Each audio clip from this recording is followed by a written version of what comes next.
Ça filme? Ça filme? Salut, je suis Camille. Salut, moi c'est André et je suis très heureux de vous rencontrer ici aujourd'hui. Quand on a roulé 3 jours sur ces motos. Oui! Heureusement qu'il a plu le premier jour, comme ça on a eu 3 jours de roulage, 4 jours de roulage, parce que sinon mes bras seraient complètement tombés. Et toi, tu t'étais préparé pour 4, d'accord? Je ne sais pas, moi je m'étais préparé pour 1, et comme d'habitude ça s'est passé autrement. Écoutez, c'est un contenu qui est à la fois utile et inutile parce qu'il était censé vous convaincre de ne pas transformer vos motos en motos de sport, car ça n'a aucun sens. Mais j'ai vécu cela et que je dis que c'est parfaitement logique, c'est brillant. Alors si vous avez de l'argent, alors coupez, coupez, coupez, vous achetez un nouveau Fire, vous le modifiez comme celui-ci, et c'est juste un miel miracle. Mais laissez-moi commencer. Commence. Merci beaucoup car je voulais commenter le Fireblade, car j'ai piloté différentes générations de Fireblade. Et enfin, c'est la première Fireblade qui peut réellement être conduite. Parce que vous ne savez pas que le précédent avait un tel ABS que lorsque vous commenciez à rouler vite, rapidement sur circuit, non, ce n'était pas possible. Et quand tu freinais, l'arrière se soulevait un peu et l'ABS s'activait. Et cette moto était faite pour les amateurs, jusqu'à un certain point. Quand tu voulais vraiment aller vite, à chaque virage à gauche, tu te faisais éjecter. Et désactiver l'ABS n'est pas si simple. Juste le modèle précédent. Cela pourrait-il être en 2022 ou même plus tôt? 2022, cela m'a rendu fou pendant un moment. Vraiment? Oui, même sur la piste. Avec ABS? Oui, et comment c'était? Il n'était pas là. Exactement. Ce n'était pas le cas, il ne l'a pas rendu. Bon, je vais juste vous interrompre un peu, mais il abandonne le pouvoir, n'est-ce pas? Complètement différent à cause de ces deux motos. Eh bien, celui-ci est vraiment maniable, l'autre n'était-ce pas suffisant que vous deviez scier comme un 600, et puis il y avait la casse du moteur, tout. Il conduisait juste bizarrement. On parle du millésime 2022, CBR 1000RR. Oui, Fireblade, celui avec les 3 R. Avec 3 R. Et en général, difficile manier virage. Ah oui? Oui. Tu vois, je l'ai vraiment ressenti. Ah, tu vois, alors tu as encore plus d'expérience que moi dans ce cas. Parce que tu sais, moi en fait, je n'ai roulé avec cette moto qu'une seule fois lors des essais officiels. Et tu sais, pendant ces essais, tout est bien réglé. Et seul l'ABS me gênait. Le reste était sympa. D'ailleurs, on roulait au Qatar. Là-bas, tu peux vraiment pousser la moto et tu pouvais garder les tours. Mais quand on a roulé avec à Poznań, d'abord, on sentait justement que la plage moyenne était faible. C'était comme une 600 en version litre. Et quand tu montais dans les tours, oh! D'ailleurs, à Poznań, ils t'ont tout de suite viré parce qu'elle était trop bruyante. De série. De série, elle était déjà trop bruyante. C'est vraiment dommage qu'on ne le voit pas ici, mais ce silencieux est énorme. Ce silencieux est, oui, à crape, mais il est vraiment immense. Je vais peut-être le montrer. Ici, c'est déjà plus silencieux, plus puissant à l'intérieur, on le sent vraiment. Les rapports sont toujours incroyablement longs, non? Ici, sur toute la partie intérieure du circuit, depuis le premier virage jusqu'à la sortie sur la ligne droite, je roulais uniquement en deuxième. Oui. Donc elles sont vraiment très longues, les rapports sont incroyablement longs, donc ça il faudrait vraiment changer pour que quelqu'un puisse vraiment monter dans les tours. Ces rapports ils sont aussi si longs à cause de la nouvelle norme d'émission. Et ce qui est intéressant, cette moto a des rapports beaucoup plus courts, et même si elle devrait être plus nerveuse, en réalité ce n'est pas du tout le cas. La délivrance de la puissance est vraiment très fluide. Dans l'ensemble, il serait intéressant de vérifier si la série avait des ratios tels qu'elle fait un peu mal à l'ordinateur. Et elle a juste dégage de l'énergie. Tu sais de quoi je parle?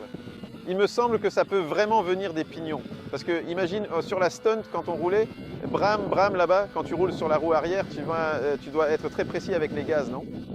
Et paradoxalement, plus la couronne est grande, plus la réaction à l'accélérateur est douce. On aurait cru qu'elle serait plus agressive, mais non. Parce qu'en fait, c'est comme si combien de tours moteur augmente et comment ils entraînent la roue arrière. Donc une couronne plus grande entraîne moins, c'est la roue arrière et là, tu sais, tu entres, la puissance est là.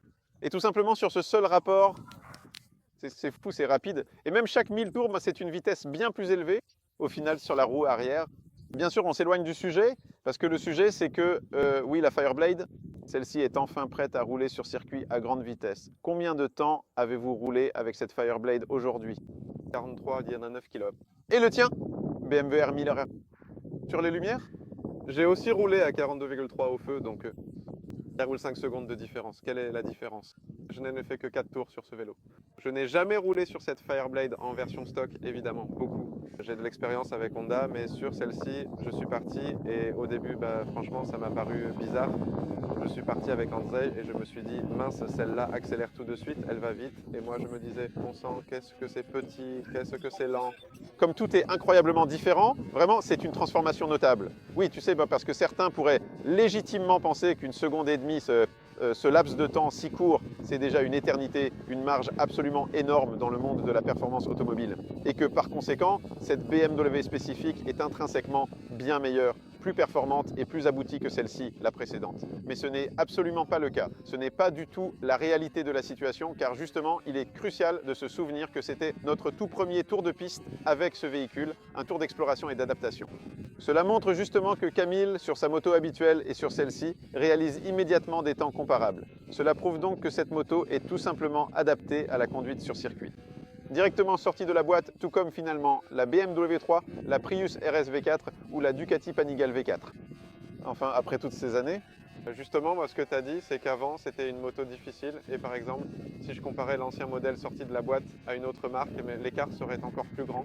Et ici, comme tu le dis, Honda est arrivé avec quelque chose où il n'y a vraiment rien à changer, ou alors vous modifiez quelques détails pour votre propre confort, et vous pouvez vraiment réaliser des temps très rapides. Parce que la vérité, c'est que quand je suis monté dessus, j'ai fait « Oh, mais c'est génial !»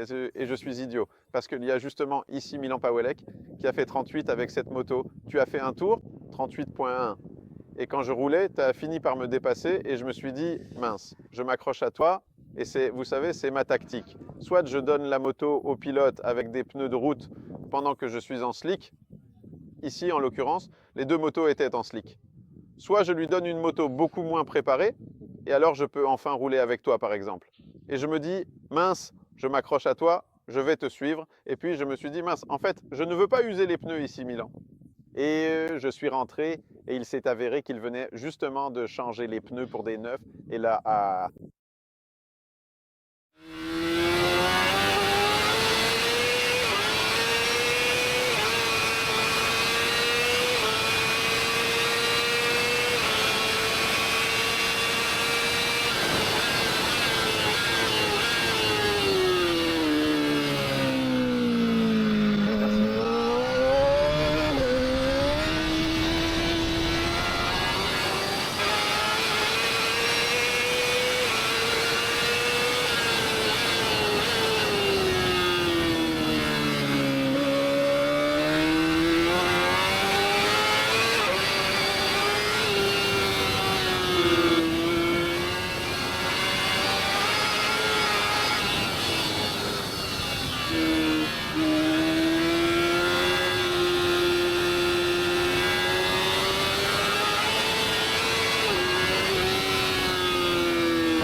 merci beaucoup d'avoir regardé cette vidéo jusqu'à la fin.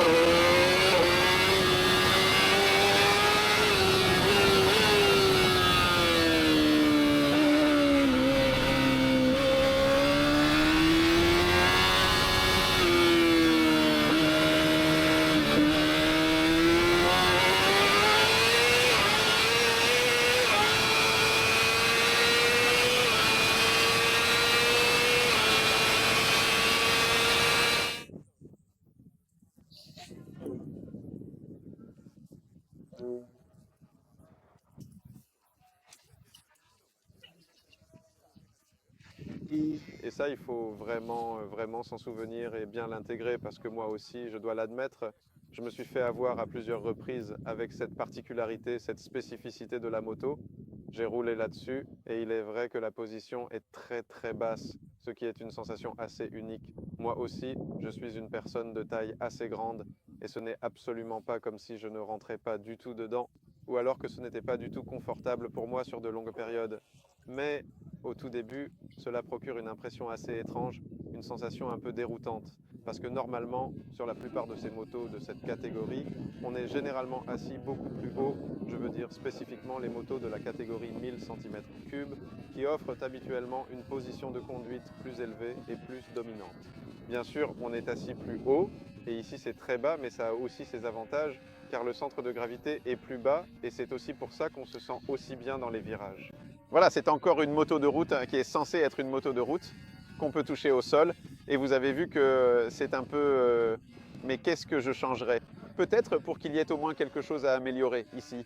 Donc en fait, tu n'as rien à changer. Si tu es un amateur, que tu veux aller rouler sur circuit, bah, tu montes sur cette moto, ne change pas les réglages, ne change rien. Les pneus, si tu veux, tu peux mettre des couvertures chauffantes pour être sûr, mais on sait qu'avec les pneus d'origine, il est possible de rouler jusqu'à un certain point. Même si tu vas plus loin, que tu changes les pneus pour des slicks, que tu utilises des couvertures chauffantes, tu n'as toujours rien d'autre à changer dessus. Oui, parce qu'aujourd'hui, on a de telles configurations prêtes, n'est-ce pas? Oui. Directement sorties de la boîte. La seule chose que je changerais, si je voulais aller un peu plus loin, c'est que je dirais une chose, tu en ajouteras une autre. Eh bien moi, ce sont les rapports de transmission. Je pense que c'est l'aspect le plus important. Donc les pignons, la chaîne, ce n'est pas un gros coup et tu ne perdras pas grand-chose sur la route. Sauf si tu vas toujours au travail à 300 km/h. Est-ce que tu roulerais aussi à 300 km/h? Avec un autre rapport de transmission, parce qu'avec ce rapport, il pourrait aller à 380 s'il avait assez de puissance. Et la puissance est monstrueuse sur cette moto, ça on le sait bien. En fait, les rapports sont raccourcis et sur la Bol d'Or aussi. J'ai roulé, mais pas sur les slicks. Ce ne sont pas vraiment des rapports de transmission. Ce sont des clés. Celui-ci avait des rapports si courts, j'étais choqué quand j'arrivais, je passais de ça à... Mais la 6e est vraiment longue. Oui, elle était enclenchée dessus. Ah non, il fallait que je vérifie. Tu sais, j'étais tellement excité. Ah, c'était génial. La prochaine chose que je changerais, ce serait les repose-pieds, parce que les guidons sont réglables. On en parlait d'ailleurs avant ce tournage. Avec les guidons d'origine, tu peux les régler. Justement, parce qu'au début, je voulais dire les guidons, mais ensuite, j'ai vu qu'ils étaient réglables, donc on peut simplement les adapter, ce qui est encore un autre point positif pour cette moto. Ensuite, je changerai les repose-pieds, parce qu'on peut les accrocher quelque part quand on penche plus fort, non? Je pensais aussi aux freins, parce que sur les motos d'origine, je me plains toujours des freins tout de suite, mais ici, je n'ai rien eu à redire. Ils mordent vraiment très bien, donc là-dessus, bon, je n'ai rien à reprocher. Et cet ABS, je te le dis juste, les freins, ici aussi tout est super, et cet ABS enfin truck, et le contrôle de traction, ici vraiment je n'ai eu aucune critique à faire sur l'électronique. Ce que je changerais encore que quand tu es déjà là, tu roules, tu te dis j'aime déjà tellement ce circuit. J'aime tellement rouler sur ce circuit que si Dunder siffle, je vais juste continuer à rouler ici. Alors les carénages. Oui, c'est tout à fait ça. Les carénages, c'est juste dommage. C'est vraiment dommage, voilà. Parce qu'avec les carénages, tu auras une selle plus haute, tu auras une meilleure position, et les carénages et les ressorts dans la suspension à régler selon tes préférences. Oui, c'est ça. Et c'est tout. Parce que cette suspension semi-active, elle est top. Oui, moi j'ai même roulé. Elle m'a toujours donné une super sensation, donc j'avais hâte. Regarde bien, c'est exactement la même suspension, sauf que celle-ci se règle avec des vis et l'autre électroniquement, parce que regarde, les fourreaux sont identiques, c'est exactement la même chose, un pour un. C'est juste l'intérieur qui change. Oui, et sur mon petit Triumph adoré avec lequel je roule, j'ai ce genre de suspension. Et tu passes simplement en mode fixe, si tu veux, et tu règles ça électroniquement avec ces clics, tu te balances même moins qu'avec les autres. Il faut le faire directement, il faut tourner. Oui, et apparemment, je dois encore vérifier ça avec le temps, parce que j'ai entendu dire qu'en tournant rapidement, tu peux fermer la valve. Si quelqu'un n'a pas d'expérience, il dit « je veux en mode dur, tu peux fermer la valve ». Tu sais, c'est clic, clic, clic, tu tournes, et elle est fermée, et tout simplement, la suspension cesse de fonctionner. Je dois vérifier ça, parce que j'ai entendu dire qu'avec l'électronique, ce n'est pas possible de le faire. Donc tu règles même au maximum en mode dur, mais par défaut, eh bien Öhlins sait qu'il ne faut jamais fermer complètement, car il doit toujours y avoir un certain flux, c'est donc toujours, tu sais, le plus dur possible. Mais le plus dur possible, comment ça peut fonctionner comme ça? Moi je pense que le plus dur, c'est ici. C'est quand même une plage prédéfinie, parce que normalement, par exemple, quand tu travailles avec une telle suspension, c'est le rebond. Il y a, disons, entre 12 et 20 clics. Et je pense que ça fonctionne pareil, donc ce n'est pas comme si, quand tu fermes, il n'y avait qu'un seul clic ou zéro, parce qu'on ne fait jamais ça, justement pour les raisons que tu as évoquées. Donc je pense qu'ici, il y a une certaine valeur autour de laquelle tu oscilles. Oui, oui, oui. Donc les ressorts, pour qu'il soit adapté à ton poids, parce que tu peux peser 100, tu peux peser 60, peu importe, les carénages, et c'est tout. La moto est vraiment prête. La seule chose que je recommande encore, si tu veux l'améliorer, les rétroviseurs, parce qu'on peut les heurter avec le casque. Si tu veux vraiment te pencher dans un virage, je les ai heurtés plusieurs fois. Moi, je n'ai pas ce problème, c'est toi qui travailles sur cette moto. Moi, j'étais juste assis dessus. C'était bien visible sur la vidéo.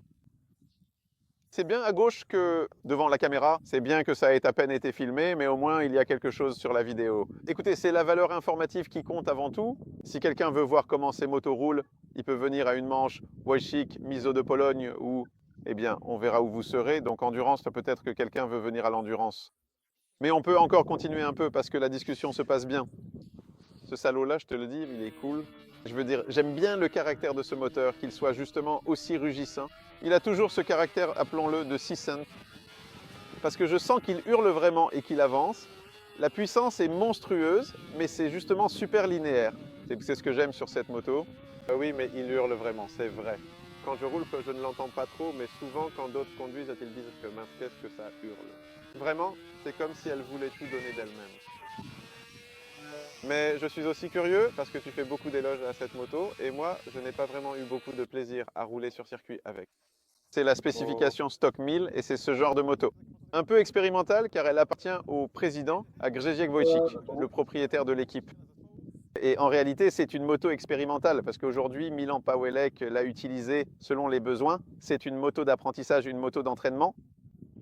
Un peu de tout, etc. Donc ces freins me convenaient, ces leviers, speedy, etc. Mais en général, ce qui m'importe, c'est le caractère, tout simplement le caractère.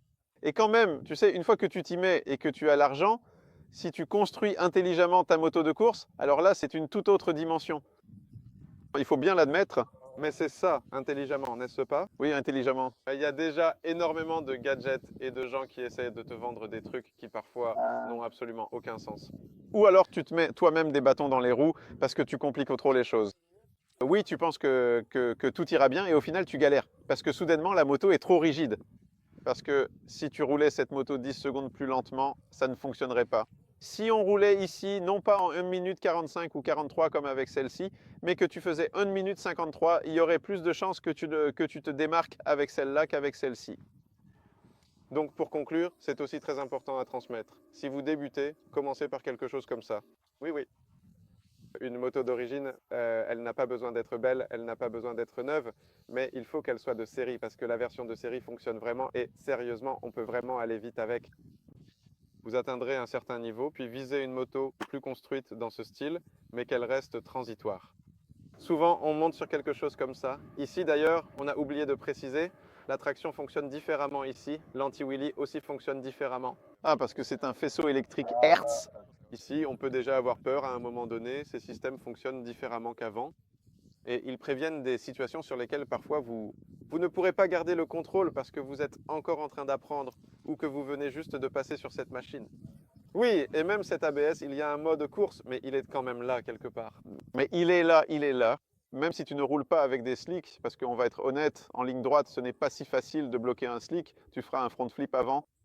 Mais et ce qui est important, c'est que Grzesiek a roulé avec cette moto. Pas avec l'ABS en mode course, mais avec l'ABS normal, où il y a le cornering ABS. Donc tu roules avec le cornering ABS, ce qui veut dire que tu peux même, en plein virage, appuyer la poignée de frein à fond et cette moto ne tombera pas.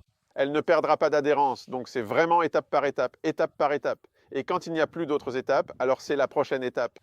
Exactement, mais pas dans l'autre sens. Non, pas dans ce sens, n'a aucun sens. Pas dans l'autre sens. Et justement, le fait qu'il n'y ait pas d'ABS et pas autant de systèmes, eh bien, cela demande plus d'expérience. Oui, bravo Camille. Travailler avec toi sur ce contenu, c'est un plaisir. Rouler avec toi, c'est encore mieux, à condition que tu sois sur une moto de route et moi sur une moto de course. Et je m'en voudrais d'avoir ralenti pour économiser les pneus. Je n'économiserai plus jamais les pneus.